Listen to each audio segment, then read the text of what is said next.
Rahul മാങ്കൂട്ടത്തിനെ arrest ചെയ്ത വിവരം എല്ലാവരും അറിഞ്ഞിട്ടുണ്ടാകും. ഈ വിഷയത്തിൽ വലിയ രീതിയിലുള്ള ചർച്ചകൾ നടക്കുകയാണ്. ഇലക്ഷൻ വരാൻ പോവുകയാണ്. രാഹുൽ അങ്ങനെ വൃത്തികേട് ചെയ്തിട്ടുണ്ടെങ്കിൽ ശിക്ഷിക്കപ്പെടണം എന്ന് തന്നെയാണ് അയാളെ സപ്പോർട്ട് ചെയ്യുന്ന ആളുകളും പറയുന്നത്. തെറ്റ് ചെയ്തിട്ടുണ്ടെങ്കിൽ ഏതൊരു മനുഷ്യനും ശിക്ഷിക്കപ്പെടണം. പക്ഷെ ഇവിടെ 3 സ്ത്രീകളാണ് കേസ് കൊടുത്തിട്ടുള്ളത്. 3 അതിജീവിതമാർ ഉണ്ടെന്നാണ് പറയുന്നത്. 3 പേരുടെയും ആ ഒരു പരാതിയുടെ പാറ്റേൺ ഒന്ന് തന്നെയാണ് എന്നുള്ളതാണ്. പീഡിപ്പിച്ചു, പിന്നെ കുഞ്ഞ് വേണമെന്ന് ആവശ്യപ്പെട്ടു എന്നൊക്കെ പറഞ്ഞുകൊണ്ടാണ്. ഇപ്പൊ ലാസ്റ്റ് വന്ന പരാതിയിൽ 3 മണിക്കൂറോളം കണ്ടിന്യൂസ് ആയിട്ട് പീഡനം നടന്നു എന്ന് പറയുന്നു. ഇതൊക്കെ കൂട്ടി വായിക്കുമ്പോ എനിക്ക് ചിരിയാണ് വരുന്നത്. എന്തായാലും വേണ്ടില്ല, നമ്മൾ ആധികാരികമായിട്ട് ഇതിലൊന്നും പറയേണ്ടതായിട്ടില്ല. കോടതി തീരുമാനിക്കട്ടെ. പക്ഷെ ഏതൊരു കേസ് കേൾക്കുമ്പോൾ മനസ്സിലാക്കേണ്ട ഒരു കാര്യമുണ്ട്, എല്ലാത്തിലും അവിഹിതമുണ്ട്. എല്ലാത്തിലും പ്രശ്നക്കാരനായിട്ട് നിൽക്കുന്നത് ഈ പറയുന്ന ആണ് തന്നെയാണ് എന്നുള്ളതാണ്. ആ സ്ത്രീ ഇങ്ങോട്ടാണ് സമീപിച്ചത് എങ്കിൽ പോലും പ്രശ്നം മൊത്തം ആണിന് തന്നെയാണ്. അതായത് ഇല വന്ന് മുള്ളിൽ വീണാലും മുള്ള് വന്ന് ഇലയിൽ വീണാലും മുള്ളിന്റെ മൊന പൊട്ടുമല്ലോ, അത് തന്നെയാണ് ഇവിടെ സംഭവിച്ചിട്ടുള്ളത്. ഇലക്കൊന്നും സംഭവിക്കാനില്ല. ഓക്കെ, നമുക്ക് നേരെ വീഡിയോയിലോട്ട് കിടക്കാം.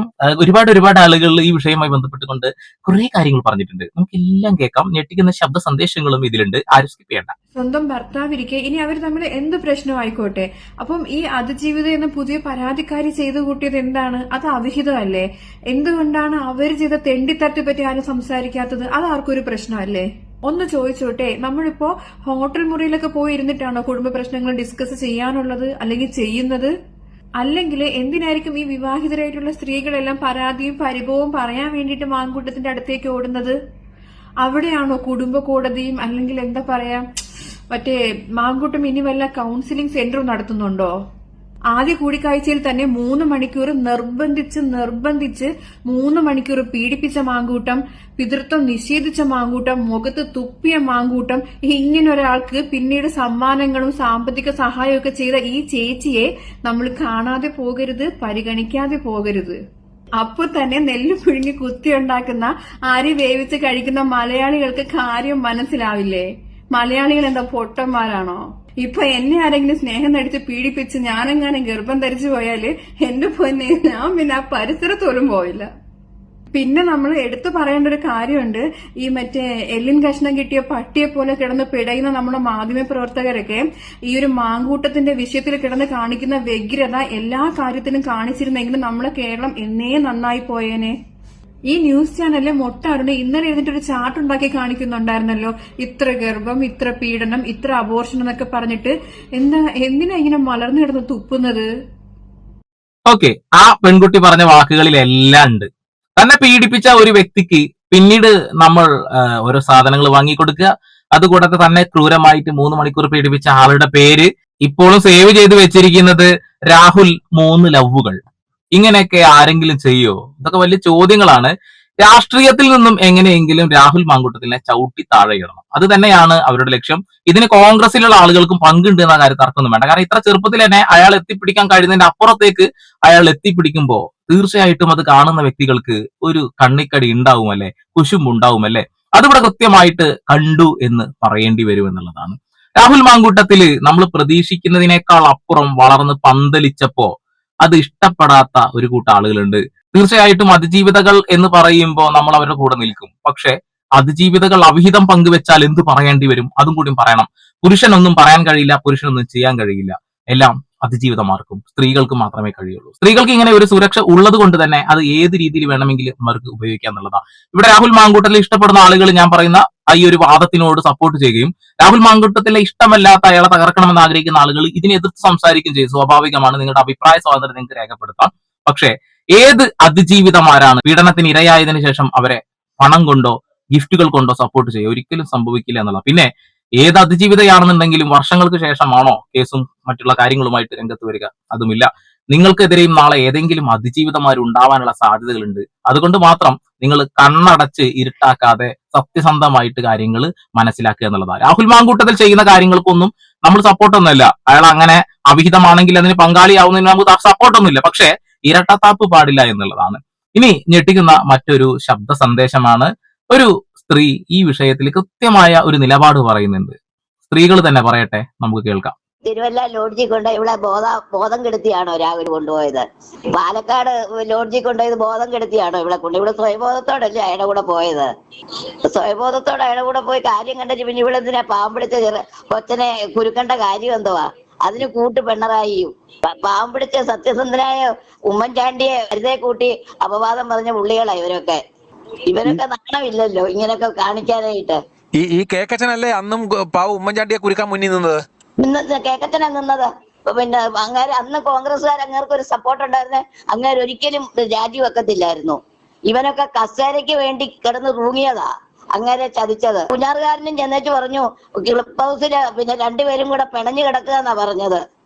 അതുപോലല്ലേ രാഹുലിനെ പറ്റി ഇവിളി പാലക്കാട് പോയി, തിരുവല്ലായി വന്നു, കോട്ടയത്ത് പോയി, കോഴിക്കോട് പോയി, കാസർഗോഡ് പോയെങ്കിൽ അവിടെ സമ്മതത്തോടല്ലേ, ഇവിടെ മരിച്ചോണ്ട് പോയതല്ലല്ലോ, ഇവിടെ ബോധം കെടുത്തി കൊണ്ടുപോയതല്ലല്ലോ. 1 വർഷം കഴിഞ്ഞപ്പോഴാ പീഡനമായെന്ന് ഇവിടെ പിന്നെ കള്ളക്കഥ ഉണ്ടാക്കുന്നത്. ഇതിപ്പോ അവസാനം ഇവനൊക്കെ എന്നാ ഭാരപ്പെടാനും അയാൾക്ക് ഒരു ദോഷവും വരാൻ പോകുന്നില്ല. അതൊക്കെ തന്തയ്ക്കോറക്കാഴിയല്ലേ കാണിക്കുന്നത്. പിണറായിക്ക് പണ്ടേ ഉള്ളതാ ഇലക്ഷൻ വരുമ്പോഴത്തേക്കിനി 3ാം ഭരണം. അവൻ എന്നാക്കെ കളിച്ചാൽ അയാൾക്ക് ഇനി 3ാം ഭരണം കിട്ടാൻ പോകുന്നില്ല. ഇപ്പം പിന്നെ കണ്ടില്ല, ശബരിമല മുഴുവൻ കട്ടുമുടിച്ചു. അവൻ കട്ടുമുടിച്ച് ഇപ്പൊ അത് പിന്നെ എല്ലാത്തിനും അവന്റെ ആൾക്കാരാ കിടക്കുന്നത്. അതിനവന് ചോദ്യം ചെയ്യില്ല. രാഹുൽ പെണ്ണുങ്ങടെ പുറകെ പോയത് അവന് സാമാനം ഉള്ളതുകൊണ്ടോ പെണ്ണുങ്ങടെ പുറകെ പോയത്. അവന്റെ പുറകെ വന്നതാ പെണ്ണുങ്ങള്, അല്ല അവന് ഒരു പെണ്ണുങ്ങടെ പുറകെ പോയില്ല. അവനെ കണ്ട് മിണമിണത്ത് വന്നതാ ഇവളുമാരൊക്കെ. അവൻ ഒരുത്തരുടെ പുറകെ പോയിട്ടില്ല. ഇപ്പൊ ഇവനെന്നാ പിന്നെ ജയിലിൽ കിടക്കുന്നമാരെ ഒന്നും ചോദ്യം ചെയ്യാത്തത്? അതെല്ലാം കൂടെ ഒന്ന് ഒതുക്കി തീർക്കാൻ വേണ്ടി അപ്പൊ രാഹുലിനെ എടുത്ത് ഇടക്കിട്ടിരിക്കുന്നത്. ഈ വാക്കുകളിൽ എല്ലാം ഉണ്ട്. ഇതിപ്പോ നമ്മളെ രാഷ്ട്രീയം മാറ്റി വെച്ചിട്ട് നിങ്ങൾ ജസ്റ്റ് ഒന്ന് കേട്ടപ്പോ തന്നെ അതിന്റെ ഒരു അർത്ഥം മനസ്സിലായിട്ടുണ്ടാവുന്നതാണ്. അതായത് പുരുഷനെ ഏത് രീതിയിലും ആർക്കും കൊടുക്കാൻ കഴിയും എന്നുള്ള ഒരു കാര്യമാണ് പറയുന്നത്. ഇവിടെ പുരുഷ കമ്മീഷൻ വേണമെന്നൊക്കെ നിരന്തരമായി നമ്മൾ ആഗ്രഹിക്കുന്നുണ്ട്. പക്ഷെ ഒരു മുടിയിറക്കിയ ഒരു മനുഷ്യനുണ്ട്, അയാളൊന്നും ഇതിന്റെ തലപ്പത്ത് ഇരിക്കണമെന്ന് ഞാൻ ഒരിക്കലും ആഗ്രഹിക്കുന്നില്ല. കാരണം എടുത്തു ചാടി പൊട്ടത്തരങ്ങൾ കാണിക്കുന്ന അങ്ങനെയുള്ള ആളുകളെ സൂക്ഷിക്കണം നല്ലതാണ്. പിന്നെ രാഹുൽ ഈശ്വറിനെ പോലെയുള്ള ആളുകൾ അവർ കൃത്യമായിട്ട് തന്നെയാണ് എല്ലാ കാര്യത്തിലും ഇടപെടൽ നടത്തുന്നത്. ആൾക്കെതിരെ വീണ്ടും കോടതി വിളിപ്പിച്ചു, ഇത്തരം കാര്യങ്ങൾ സംസാരിക്കരുതെന്ന് ആളോട് പറയുന്നുണ്ട്. പക്ഷെ സംസാരിക്കാൻ ആളില്ല നമുക്ക്, അല്ലെ? തീർച്ചയായിട്ടും സത്യസന്ധമായ കാര്യങ്ങൾ സംസാരിക്കാൻ ആരും ഇല്ല എന്നുള്ളതാണ്. ഇപ്പൊ ഈ വിഷയത്തില് സരിന്റെ ഭാര്യയും സരിനൊക്കെ ചേർന്നുകൊണ്ടാണ് രാഹുൽ മാങ്കൂട്ടത്തിനെ കൊടുക്കാൻ ശ്രമിക്കുന്നത് എന്നുള്ള ഒരു രീതിയിലുള്ള ഒരു വലിയ ചർച്ച ഇവിടെ നടന്നുകൊണ്ടിരിക്കുന്നുണ്ട് എന്നുള്ളതാണ്. സരിന്റെ ഭാര്യ പറയുന്ന ഈ ഒരു ശബ്ദം ഇതൊന്ന് നിങ്ങൾ കേൾക്കുക. ഞാൻ തീരുമാനിച്ചിരിക്കുന്നത് പറഞ്ഞാൽ ഇതൊന്ന് നോക്കുക. ഇനി ഇത് മോശമായിട്ടുള്ള ഒരു അവസ്ഥയിലേക്ക് ഇപ്പൊ ഉള്ളതിന് നമ്മൾ നിയമപരമായിട്ട് മുന്നോട്ട് പോകാനുള്ള കാര്യങ്ങൾ നോക്കുന്നുണ്ട്.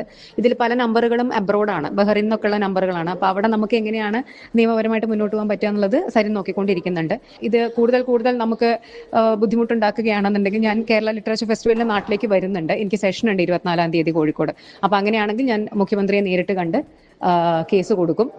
അത് ഏതറ്റം വരെ പോകാനും തീരുമാനിച്ചിട്ട് തന്നെയാണ്. കാരണം ഇത് എനിക്ക് വേണ്ടിയിട്ടല്ല. ഇപ്പൊ സൈബർ അറ്റാക്കിന്റെ പുറകെ പോവുകയാണെങ്കിൽ എനിക്ക് അതിനെ സമയം ഉണ്ടാവും. ഇപ്പൊ 3 പേരല്ലേ മുന്നോട്ട് വന്നത്, ഒരു 4ാമത്തെ ആൾക്ക് കൂടി മുന്നോട്ട് വരാനുള്ള ഒരു ധൈര്യമാവുകയാണെന്നുണ്ടെങ്കിൽ അതിനു വേണ്ടിയിട്ടാണ്. നമുക്ക് എതിരെ ആർക്ക് വേണമെങ്കിലും എപ്പോ വേണമെങ്കിലും കേസോ മറ്റുള്ള കാര്യങ്ങൾ കൊടുക്കുക. ഒരു സ്ത്രീ കൊടുക്കുമ്പോൾ പോലീസുകാർ കൂടുതൽ അന്വേഷണങ്ങൾ നടക്കില്ല, അതിന് മുന്നേ തന്നെ നമ്മൾ അങ്ങ് കൊണ്ടുപോകുന്ന ഒരു അവസ്ഥ ഉണ്ട് എന്നുള്ളതാണ്.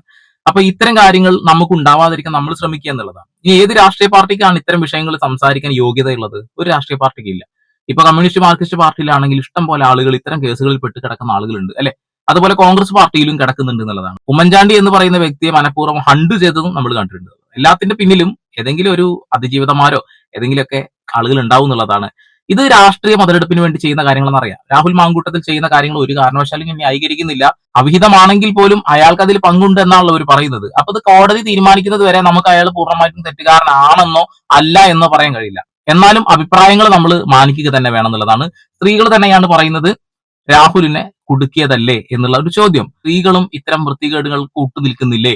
3 മണിക്കൂർ ഇങ്ങനെ ഒരു സംഭവം സംഭവിച്ചു എന്ന് പറഞ്ഞാൽ എത്രയോ കാലങ്ങൾക്ക് ശേഷം ഇങ്ങനെ പരാതിപ്പെടുമ്പോൾ അതിന്റെ പിന്നിൽ ഒരു രാഷ്ട്രീയ ചരടുവലിയാണ് എന്ന് മനസ്സിലാക്കാൻ അരിഭക്ഷണം കഴിക്കുന്ന ആളുകൾക്ക് മനസ്സിലാവും എന്നുള്ളതാണ്. ഞാനൊരു കോൺഗ്രസ്സുകാരനല്ല, ഒരു കമ്മ്യൂണിസ്റ്റുകാരനാണ്. എന്ന കൊടി പിടിച്ച് നടക്കുന്ന കമ്മ്യൂണിസ്റ്റുകാരനൊന്നല്ല. മനസ്സിന്റെ ഉള്ളിൽ ആദർശമുണ്ട് എന്നുള്ളതാണ്. തെറ്റ് കാണുമ്പോൾ തീർച്ചയായിട്ടും ചൂണ്ടിക്കാണിക്കുക എന്നുള്ളത് അത് എന്റെ രക്തത്തിലുള്ളതാണ്. ഇവിടെ രാഹുൽ മാങ്കൂട്ടത്തിൽ തെറ്റുകാരനാണെന്ന് കോടതി തെളിയിക്കുകയാണെങ്കിൽ തീർച്ചയായിട്ടും ആ അതിജീവിതമാരുടെ കൂടെ തന്നെ നമ്മൾ നിൽക്കും. പക്ഷെ ആ അതിജീവിതമാരുടെ ആ ഒരു ഫ്ലാഷ് ബാക്കും കൂടി നമ്മൾ നോക്കുന്നതും നല്ലത് തന്നെയാണ് എന്നുള്ളതാണ്. ജനുവിനായ പല കേസുകളും ഇത്തരം കാര്യങ്ങൾ നടക്കുന്നത് കൊണ്ട് തന്നെ അത് മൂടി മായ്ക്കപ്പെടുമ്പോൾ സ്വാഭാവികമായിട്ടും നമുക്ക് ഒരു രോക്ഷം ഉണ്ടാവും. ആ രോക്ഷത്തിന്റെ പുറത്ത് നമ്മളെ പോലെയുള്ള ആളുകൾ സംസാരിച്ചു കൊണ്ടേയിരിക്കും. നിയമങ്ങൾ കൊണ്ട് കള്ളത്തരത്തിന് വേണ്ടി അമ്മാനമാടി കളിക്കുമ്പോൾ ഒരിക്കൽ കൈ പൊള്ളുമെന്നുള്ള കാര്യം എല്ലാവരും മനസ്സിലാക്കിയാൽ കൊള്ളാം. വീണ്ടും ഒരു പുതിയ വാർത്താവിശേഷങ്ങളുമായി സന്ദീപ് പോൾ സൈനിങ് ഓഫ്.